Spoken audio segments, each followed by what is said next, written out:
He told them that their refusal to release Mazi Nnamdi Kanu will cost them heavily. They thought we were joking. I did a video on this channel telling you that international bodies are coming in hard on Nigeria. After that Kenyan judgment, international bodies were coming in hard on Nigeria. If they refuse to comply by that Kenyan judgment, many people thought we were joking. Are you not seeing what's happening now? Just last week, a world power has come out to threaten Nigeria and declare all its politicians and all the leaders as wanted, and also proscribed all of them and declared an arrest warrant for any of them ever caught. That was last week. 24 hours ago, in less than 24 hours, an international powerful organization has come out also to sue the Nigerian government, has indicted the Nigerian government, directly exposing it, condemning it, and demanding answers for the extrajudicial killings happening in Igbo land. Yes. And also for the enforced arrests and disappearances that have been happening in the southeast in the past few years. And also for the extraordinary rendition of Mazi Nnamdi Kanu and his illegal trial over the years. Yes, this international body is Amnesty International. Amnesty International. And let me tell you, these international bodies work hand in hand with the United Nations, they work hand in hand with the EU, they work hand in hand with other international bodies, and they also bring to light injustice happening around the world, and they have dragged Nigeria to international community, and now the die is cast. Nigeria is also being sued for the state-sponsored terrorism and the unaliving of about 2,000 people in the southeast alone.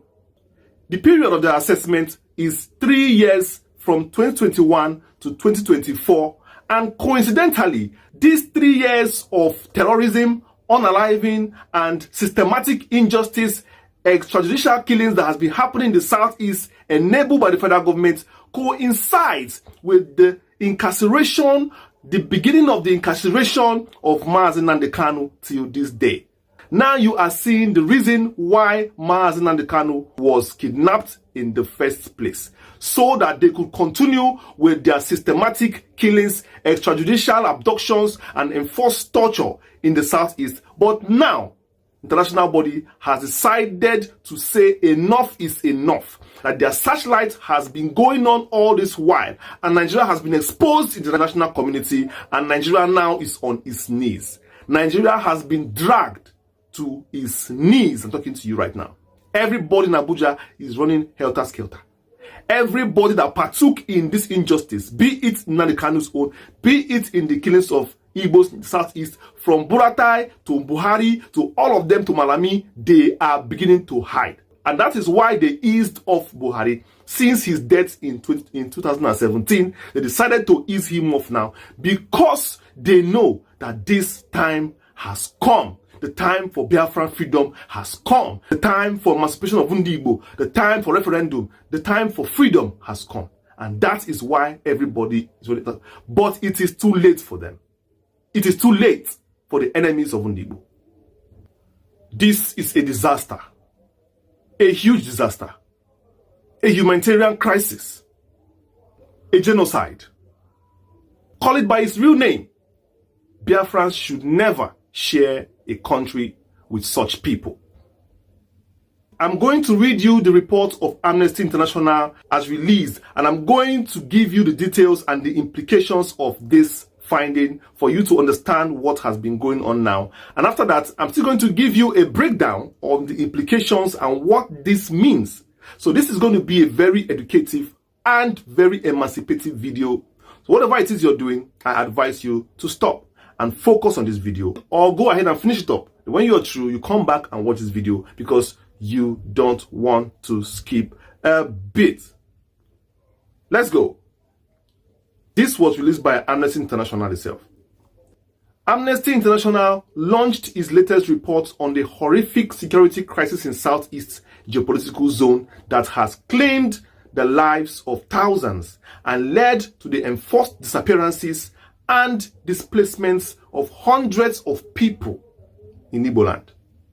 The Nigerian authorities' brutal clampdown on pro-Biafra protests from August 2015 plunged the southeast region into an endless cycle of bloodshed, which has created a climate of fear and left many communities vulnerable. Assassinations of prominent personalities and attacks on highways, security personnel on highways and facilities are chilling reminders of the region.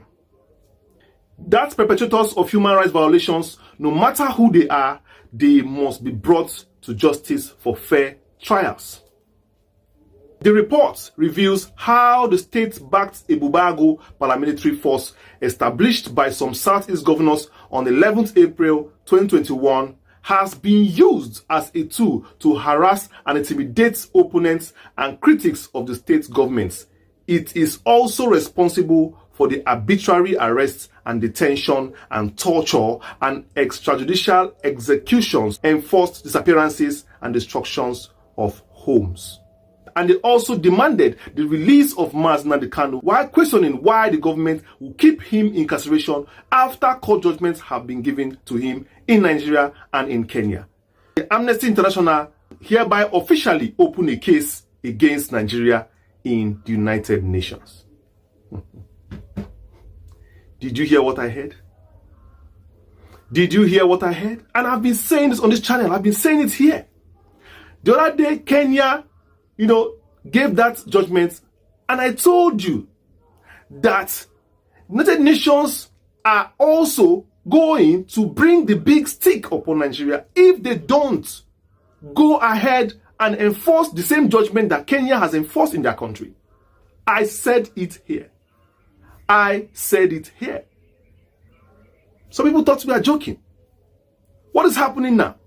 It is clear that Nigeria is on its knees begging. That's why you see them. Everybody's running helter-skelter in Abuja. They are all joining APC, PDP. Everybody's afraid because now you can see what's going on. All of them in political power, they are in big trouble. They can't escape it. Some are beginning now to find their bearing, how they're going to escape. Some are beginning to look for countries that they're going to run to. Yes.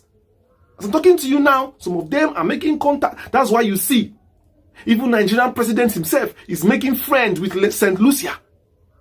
He's making friends with St. Lucia Island. Go and find out why is he making friends with St. Lucia. Many of them now are going to make friends with some island countries, just some small countries in the island, in the Pacific. Because they're looking for an El Dorado where they will hide whenever they're looking for them. But they don't know that international community is binding on any country around the world. They don't know that. That's why they don't have advisors. They don't have sense. Because they feel that that when the time comes, they will have a friend to go and hide him. So they are making friends, dashing money to these countries that don't have money. Perhaps in the day this will happen, maybe they will hide them. Many of you heard the news of Tinubu going to St. Lucia the other day. Many of you heard it. What do you think he was going to do in that St. Lucia? What do you think? What is in St. Lucia? You saw what he gave them, all the money he gave them, all the scholarship he gave their students, everything they get. You see the way he behaved there. He just wanted to make sure that he has a place in case. All of them in Abuja now are doing the same thing. Just because Tinubu is president, that's why you heard about his own. All of them in power, one by one, they all are looking for where to run to when the big hammer comes. Because now, Nigeria, they are all proscribed. They are all terrorists in the eyes of the world, and they are already on watch lists to be arrested on sight any day they are caught. That is exactly where we are now. Now let me give you the key details of that finding, the key details. Amnesty International released a report titled "A Decade of Impunity, Attacks and Unlawful Killings in Southeast Nigeria." This is the title of their case and the reports that they released, to the world bodies. This thing is covering the period from January 2021 to December 2024. Now the key findings include that at least 1,844 people were killed in the region of the Southeast between January 2021 and June 2023. Many more continue to go missing or forcibly disappeared. Forced disappearance. 2. The report documents serious human rights violations, including unlawful killings, torture, enforced disappearance, arbitrary arrests, and property destructions. These were attributed to both state actors like military and the police, and non-state actors like paramilitary groups like Ibubago and co. You heard it clearly. This is no joke. I also told you on this channel that you see referendum can be gotten if they are under certain conditions also, even if the laws are not there. And I told you that under genocide, when there's genocide in a country, the world powers have every right to choke their torchlight in that country and declare, independence for the region who has been violated. That is why you see the reports of Amnesty International. You see that they are going to the side of genocide has been happening in the Southeast, because that is what interests them. And that is what is needed for division to take place, for the UN to come in. And this is a good opportunity for the pro-Biafra groups. Again, this report and this indiction is not ordinary. We should take advantage of this period, of this kind of report, of this case going on against Nigeria now, and press the speed button in our quest for emancipation. I just hope you people are not sleeping. I just hope all of you are listening and all of you are still in your offices filing those files and bringing those reports and keeping those documents intact, because you will need them in the coming days and months. This is a huge expo from Amnesty International for the Biafra cause. A huge one, because now it is clear that this is international, an indictment on the country itself, that all these years of Biafra suffering, they have been watching, they have been seeing, and now they are going to take action on behalf of us. This is a good news. This is a wonderful news. I welcome it with wholehearted. I welcome it with an open heart. I welcome it with an open mind. I welcome it with joy and happiness, because it shows that Biafra is coming. It shows that Biafra is coming. If for anything I believe in my life, I believe that Nigeria is a failed contraption. Maybe when Nigeria was made, it was made for a good purpose, maybe. But that was a wrong idea, because it was three big nations brought together to form one corrupt nation. The three should be independent of themselves. So yes, they were brought together for a purpose, but the purpose is not working. So it's time for one to go, because that particular one has been, you can see the kind of reports coming out of that region. The world can see now what we have been talking about over the years, and what Mazi Nnamdi Kanu has been talking over the years. You can see that he is being vindicated now. He is a prophet. This is why he is in the cell. And everything he's saying is coming to pass, and still come to pass again. Even the one he said that happened before. These are even new ones that are happening again. So what are you saying? Why is he still in the cell? Why is he still being kept?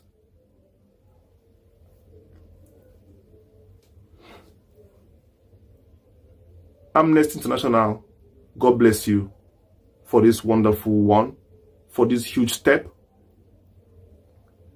Canada, World Power, God bless you for the big step. And that is exactly how it's going to be going up in the coming days, in the coming weeks and months. They are coming out one by one. Just wait. That is how it is coming. They don't come out together. Gradually, they are all coming one by one. And before you know what's happening, like I told you, in the coming months, we are going to need that lobby. That lobby I talked about. We are going to need that lobby ready. Because obviously, the signs are already there calling us. I just pray that our pro-Biafra bodies are ready. Personally, on Supporters Family here, we don't keep any stone unturned. So be very sure that whenever anything is happening around the world concerning us, our future, our life, Mazi Nnamdi Kanu, and the fight for emancipation, we are the first. We will surely bring it to you, break it down to you, and surely give you and tell you the truth on all these things and the way forward. We are here to guide Biafrans to the promised land, making sure that the right ideas are there, and we are always here to do that and make sure that we have the right ideas, we have the right, we put our best foot forward at every point in time. Every point in time. And when the time is right, Biafra will come. Okay, my wonderful people. And I don't see that video.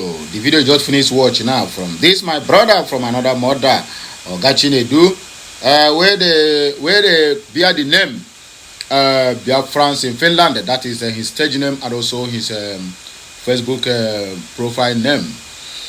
Well, he made a very, very vital point in all the lines, or rather, line by line, he dropped over the issue of Nnamdi Kanu, over the issue how Kenya have given their judgment, and every other court that is involved. Well, let us still look at this matter on another different angle, because if I am to say the international community, who is now moving with every force to force Nigerian government into into respecting their own laws, and also keeping allowing the judiciary to function independently without the interference of the executives. But should I say they are come late, or maybe they are on time? But to me, they are rather late. Because if you want to intervene now, after 4 years of incarceration of the leader of indigenous people of Biafra, which is Nnamdi Kanu, and you think that this is the right time for you to intervene, that means you don't want to do anything. You are just being forced, maybe by external forces, or maybe like now that international communities, some NGOs, some human rights activists, like the Amnesty International, with other ones who keep on calling this our brother Pan-African Forum President, Mr. Mosonga. That was why it seems like the world now want to wake up now and begin to talk about the issue of Nnamdi Kanu, the marginalization of Biafrans, and also the issue of Simon Ekpa. Before, all of them just went to sleep because the corruption there is favoring them. IMF will come out tomorrow and tell Tinubu, look at what you are going to do. When that thing they told Tinubu to do, and he failed on that very particular regard, they will come out again and deny it, and they never give him such directions, because they own you and they decide on what to do with you. So now all of them now suddenly are waking up now from their sleeping slumber to begin to raise an eyebrow over the misuse of power that is going on in Nigeria. Well, let's hope for the best. Let's hope for the best, because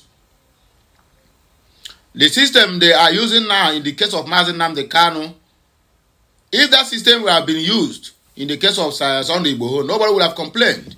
But this marginalization, even to the extent of the court giving a justice, and the same government said they will not obey to that justice that the court delivered. I mean, this is absurd. There's no any country that will function and prosper under this kind of laws, under this kind of tyrants in office, who feel that whatever they say is the last, is A and Amen, that nobody is going to challenge them. It is very, very absurd. Well, you have heard it from the horse's mouth. My brother Chinedu he has spoken very well, and I respect him for that, because he have that gift of analyzing things line by line, the way it, every Dick and Harry, every Tom and Jerry will understand it. So there's nothing much I will say now that we surpass what he have already said on that very particular video. The only thing you need to do now, as a degree Biafrans who believes in what they're doing, and who still have a larger heart and larger hope that the Biafran recognition is going to be actualized this year, ending by the special grace of God. Share this video, let it go viral. Like it and make sure you are subscribing, because without your subscription, all this our shouting here, day and night here, it makes no sense. Not that the subscription is giving money, but at least it is a kind of encouragement. So please keep on subscribing if you have not done that before. Do it ASAP, and as you subscribe, turn on the notification button so that you will be notified each time there is any new upload, any new video, or we go live on this particular channel. So happy weekend to you all, my wonderful fans. It shall be well with all of you. So let's call it a day.